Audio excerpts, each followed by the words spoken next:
Great Reset. COVID-19 was declared the global pandemic by the World Health Organization in 2020. It has dramatically disrupted the economic sectors. Most countries recorded their gross domestic products plunged to the lowest level in decades. Meanwhile, their unemployment figures rose sharply. The government services, especially public healthcare, were stretched out to their limit in fighting the pandemic. The COVID-19 testing, treating hospitalized patients, and vaccination is becoming major healthcare activities. Other services, such as education and various regulatory delivery and enforcements, are also impacted. The governments are forced to create the stimulus to ensure people are protected. Billions of dollars of economic stimulus are pumped into the economy to avoid market failure. The World Economic Forum 2021 has urged countries should capitalize on resetting their business models during the recovery period. Professor Klaus Schwab, the founder and executive chairman of WEF, stated, "The pandemic represents a rare but narrow window opportunity to reflect, reimagine, and reset our world. Every country, including Malaysia, should reset and revive for a better and sustainable economy. The priorities for restoring and transformation are towards the new economic systems that combined productivity, people, and planet targets. They are categorized into 4 areas of action. First, reviving and transforming the enabling environment. Public institutions should embed strong governance principles, long-term vision, and delivery of public services digitally. ICT infrastructure needs to be upgraded to enable the services, and closing the digital divide are key focus areas. Second, reviving and transforming human capital, workforce reskilling and upskilling, update education curricula and expand investment in skills for future jobs. Labour laws and social protection need to be redesigned towards the new economy. Third, reviving transforming market. Incentives should prioritise the direct financial resources towards long-term investments, strengthen stability and expand inclusion. Facilitation of the market of tomorrow, especially in public-private collaboration, should be emphasised. In addition, an agile regulatory framework to enable fourth industrial revolution must be established. Fourth, reviving and transforming the innovation ecosystem. Incentives in research, innovation and invention that can create the market of tomorrow are essential. In addition, firms should be promoted to embrace diversity, equality and inclusion to enhance creativity. Malaysia should not miss this reset and reviving opportunity to design the foundations for a productive country for future generations. This message is brought to you by Malaysia Productivity Corporation.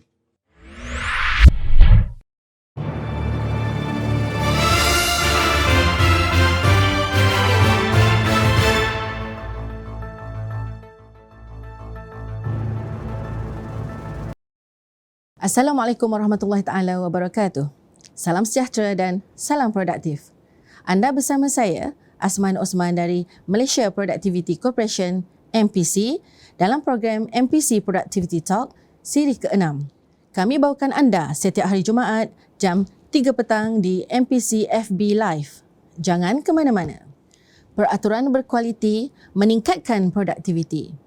Malaysia perlu mengekalkan ekonomi yang dinamik dan menyusun semula strategi transformasi ke arah sasaran negara maju berpandukan prinsip tadbir urus yang baik secara berkesan dan efisien. Campur tangan kerajaan dalam aspek ekonomi adalah perlu, namun perlu dilaksanakan secara bijak agar tidak memberi kesan buruk kepada ekonomi yang dinamik. Mana-mana peraturan yang membebankan dan tidak berkesan hendaklah dihindari, dan peraturan yang sedia ada memerlukan semakan berkala untuk memastikan ia tetap relevan dan berkesan dalam suasana ekonomi global kini yang semakin berdaya saing. Peraturan dan undang-undang harus diselaraskan dengan keadaan pasaran semasa agar tidak memberi kesan buruk terhadap persaingan perniagaan. Pendekatan pembaharuan peraturan yang lebih komprehensif diperlukan untuk memberi pendekatan yang seimbang di antara mempromosikan semangat keusahawanan, mendorong transformasi yang teratur dan melindungi kesejahteraan masyarakat. Untuk mencapai tujuan ini, perubahan hendaklah menjurus kepada kualiti peraturan baharu dan sedia ada. Dasar negara bagi amalan terbaik peraturan MPJRP yang digubal berdasarkan amalan baik di peringkat antarabangsa diperkenalkan untuk tujuan ini. Jadi sesuai dengan tajuk pada hari ini, How National Policy on Good Regulatory Practice NPJRP can push for productivity growth. Kita akan sama-sama mendengar ulasan serta pandangan dari tetamu jemputan kita selepas ini.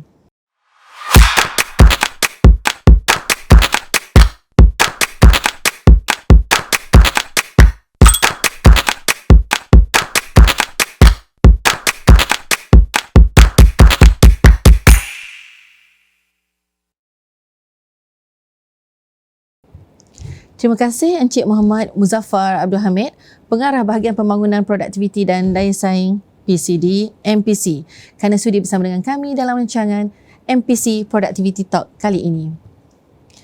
Encik Muzaffar mungkin boleh merangkan sedikit tentang apakah sebenarnya MPJRP? Terlebih dahulu saya mengucapkan jutaan terima kasih kepada Puan Asmahan telah menjemput saya dalam program MPC Productivity Talk pada kali ini.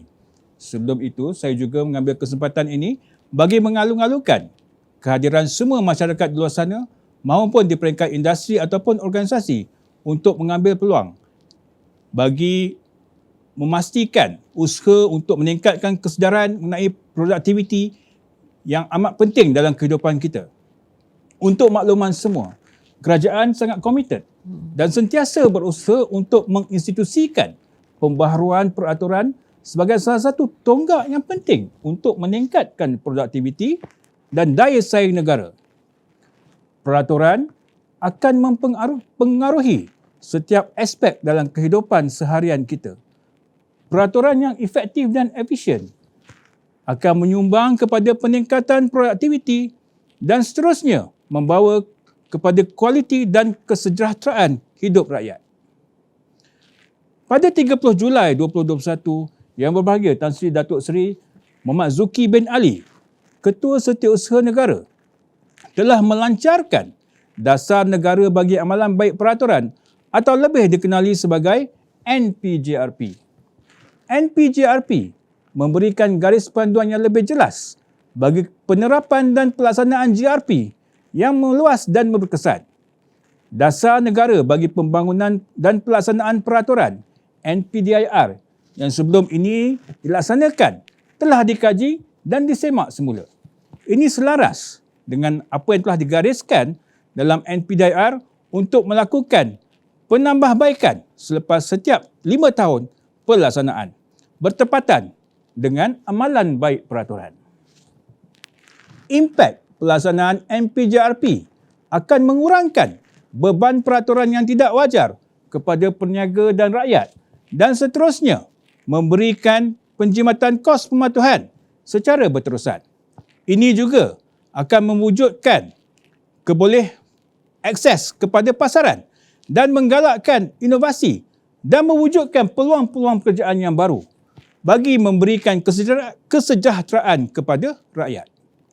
Seterusnya, NPJRP juga menggariskan semakan semula peraturan sedia ada setiap 5 tahun bagi memastikan peraturan tersebut sentiasa relevan dan sesuai untuk digunakan dalam keadaan semasa dan mencapai objektif yang telah disasarkan. Ini penting bagi memastikan ekosistem peraturan yang kondusif. Usaha berpanjangan diperlukan bagi mempromosikan Malaysia sebagai destinasi pilihan bagi menjalankan perniagaan.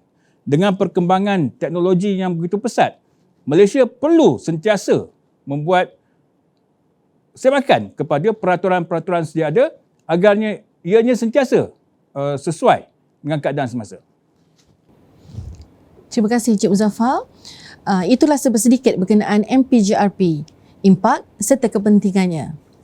Seterusnya mungkin Encik Muzaffar boleh menerangkan sedikit tentang apakah skop-skop MPJRP itu sendiri.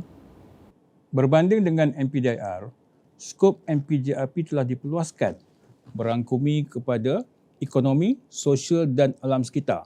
Sebelum ini MPDIR hanya fokus kepada ekonomi dan perniagaan.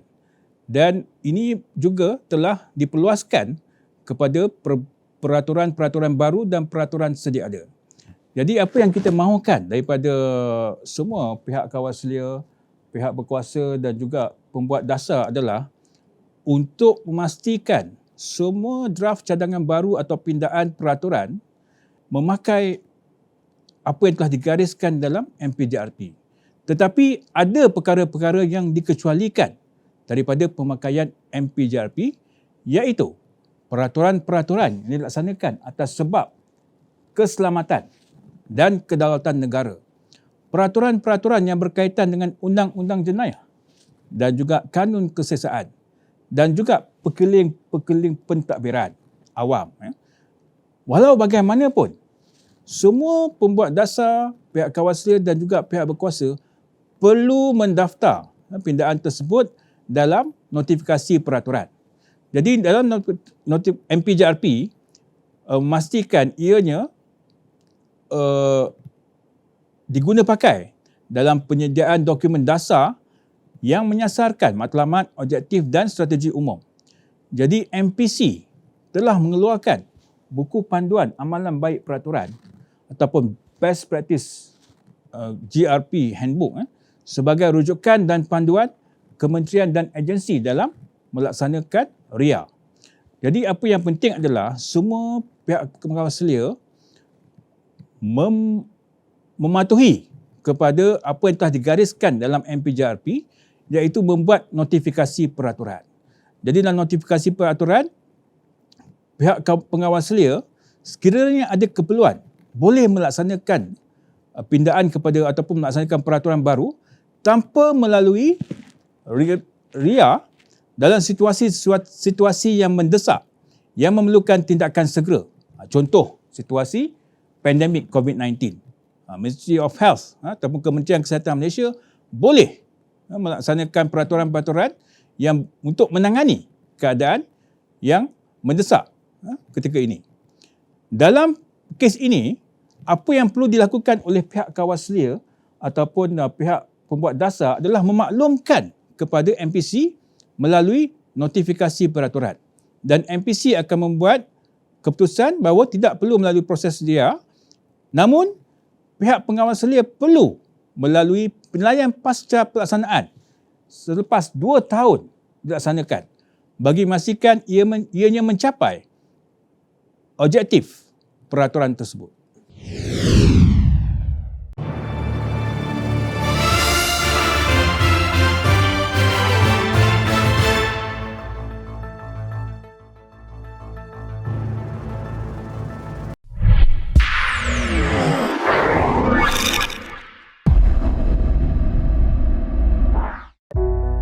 Policy and productivity. You often hear the country's economic policies aimed at increasing gross domestic product, increasing exports, increasing investment, and creating high employment opportunities. These policies are also associated with improving the standards of living of the people. Are such policies appropriate or otherwise? What is your opinion?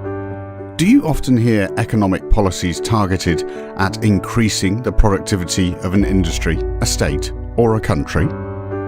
For example, the increase in GDP, which is the national output, is less appropriate if it involves a more significant input. This means that the rate of the resulting output to input is shrinking, or simply put, productivity decreases as GDP increases. In every economic policy, the government should pay particular attention to enhancing the efficiency or productivity to convert input sources, namely labour and capital, to products and services. For example, in the manufacturing process, policies need to be directed towards improving employee skills, either upskilling or reskilling, to produce greater output while maintaining or decreasing the current input sources. Organisations need to be encouraged to innovate, especially by using technology that can help increase productivity. Reducing costs, producing better quality products and services by penetrating better markets should be prioritised. In short, policymakers need to focus on increasing productivity. The target of productivity growth for a duration should be set and monitored periodically. Compliance with regulations and the implementation of incentives that can increase productivity must be made easier. If you succeed in doing this, the high standard and quality of living that we dream of will become a reality. I am sure that you can make your organisation and Malaysia more productive. This message is brought to you by the Malaysian Productivity Corporation.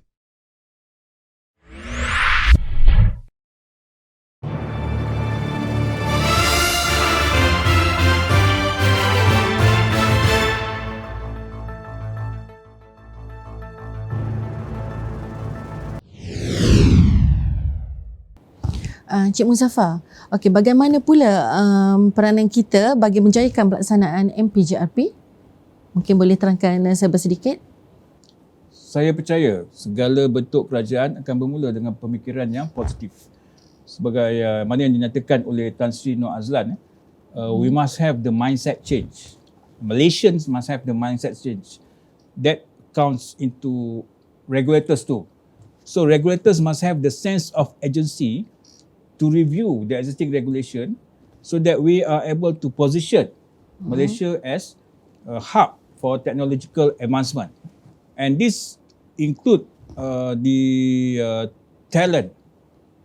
We talk about talent, we talk about technology, we talk about regulatory framework, and we talk about the importance of the productive incentive.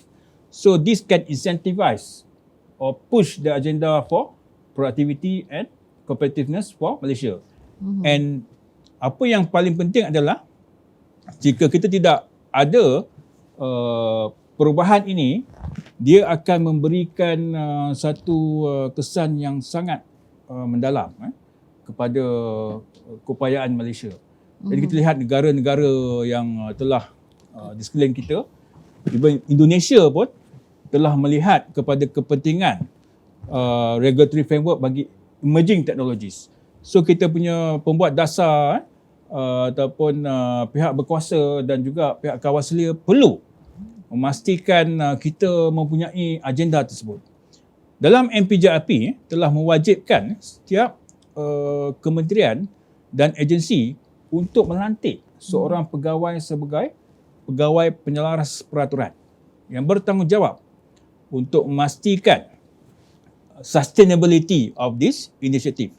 Ini yang kita nak tekankan lah. Bila kita ada banyak engagement dengan semua pihak-pihak berkepentingan, pihak penyelaras peraturan, kepada even kita dah keluarkan circular kepada KSU untuk pelantikan tersebut, dan ada satu agenda yang komprehensif di peringkat kementerian dan agensi, supaya kejayaan pelaksanaan MPJRP ini dapat dilihat. Dan ini memerlukan penyelaras peraturan yang proaktif dalam memainkan peranannya sebagai pemudah cara dalam pelaksanaan dasar-dasar peraturan di kementerian dan agensi. Beliau perlu membuat banyak engagement dengan MPC supaya kita dapat memberikan fasilitasi, kita dapat memberikan advisory, kita dapat memberikan dari segi capability keupayaan kementerian untuk melaksanakan MPJRP itu sendiri. Jadi this is something yang very critical. Penyelaras peraturan yang mengetuai usaha untuk meningkatkan kesedaran mengenai kepentingan sistem pengurusan peraturan yang berkualiti, sentiasa berkongsi dan menggalakkan amalan terbaik mengenai RIA. Jadi MPC telah mengadakan banyak seminar, webinar, dan kita juga telah mengadakan apa yang kita nyatakan sebagai My Latihan Maya untuk meningkatkan tahap kompetensi dan memastikan semua penyelaras peraturan boleh memberikan koordinasi yang baik dan menyeluruh di antara kementerian dan agensi. Jadi perkara ini sangat penting dan MPC berharap penyelaras peraturan yang dilantik sentiasa berkongsi mengenai panduan dan maklumat mengenai keperluan dan pematuhan di bawah dasar-dasar yang telah dinyatakan dan ini di peringkat pengawal selia bagi memastikan kejayaan pelaksanaan MPJRP. Selain daripada itu, MPC juga berkolaborasi dengan Intan dalam meningkatkan keupayaan dan tahap kompetensi pegawai-pegawai yang membuat dasar, yang membuat peraturan baru atau mereka yang membuat cadangan-cadangan bagi meningkatkan produktiviti negara melalui keberkesanan akta-akta yang ada di Malaysia. Sekarang kita ada 831 akta. Jadi kita kena melihat semula kepada akta-akta ini sama ada is it still fit for purpose? Is it still meet all the acts meet the intended objective?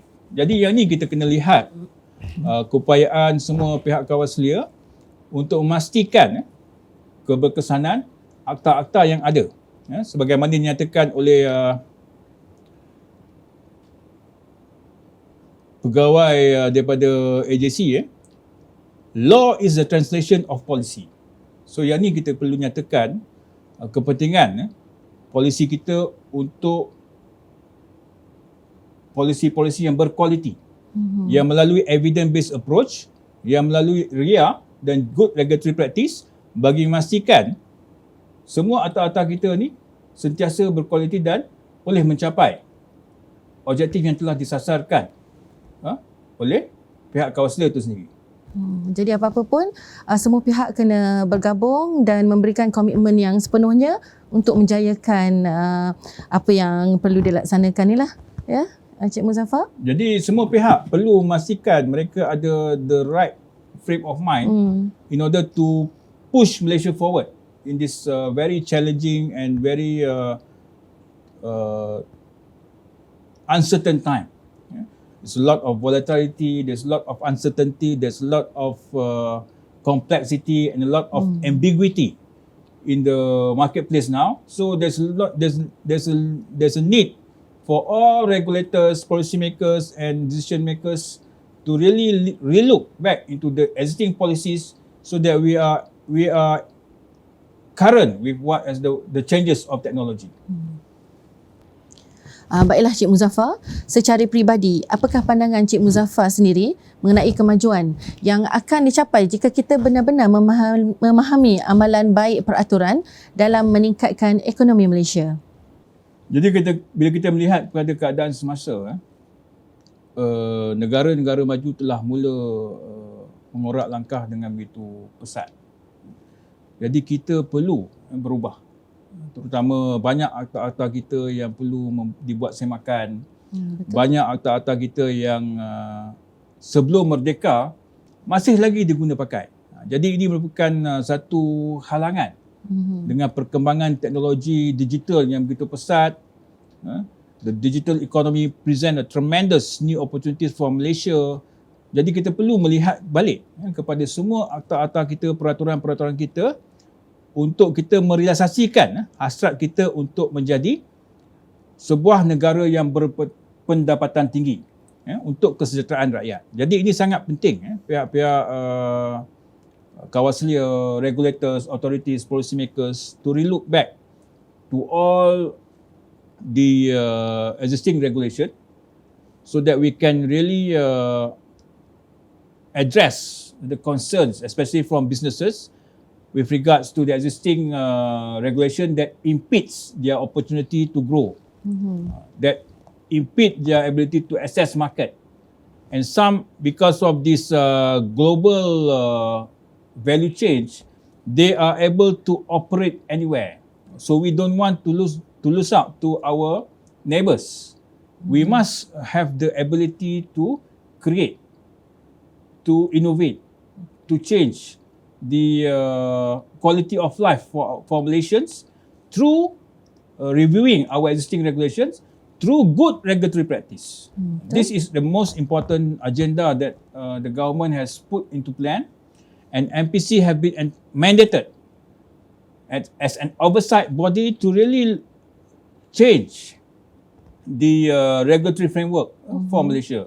So if we are able to be agile through agile regulation that has been put in the Malaysia Digital Economy Blueprint. Okay. Then it will position Malaysia as an attractive investment destination, and it will create a lot of opportunity for Malaysians in terms of job creation and the future of work. So moving forward, we really need to look into positioning Malaysia as an attractive investment destination through making it easy for the world population to do business in Malaysia. So we must change.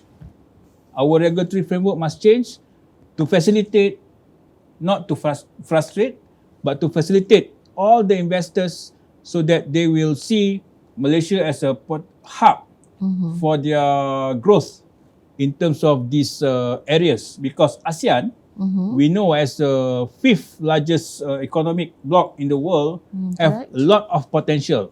So we must make it happen through good regulation, quality regulation, and this can be done through good regulatory practice. So I hope all regulators, policymakers, and authorities will relook back at the existing regulation and review it so that it can really facilitate our potential investors of tomorrow for Greater Malaysia. Thank you. Baiklah, terima kasih Cik Muzaffar di atas pandangan serta perkongsian itu tadi. Demikianlah pentingnya MPJRP dan bagaimana peraturan dan undang-undang harus diselaraskan dengan keadaan pasaran semasa oleh pelbagai pihak agar tidak memberi kesan buruk terhadap persaingan perniagaan. Dasar negara bagi amalan baik peraturan, MPJRP juga digubal berdasarkan amalan baik di peringkat antarabangsa sebagai pendekatan pembaharuan peraturan yang lebih komprehensif. Sekali lagi, terima kasih diucapkan kepada tetamu jemputan kita pada hari ini, Encik Muzaffar, Encik Muhammad Muzaffar, Pengarah PCD MPC. Baiklah, kita telah pun sampai ke penghujung rancangan. Jumpa lagi pada minggu hadapan di hari dan waktu yang sama, Jumaat 3 petang.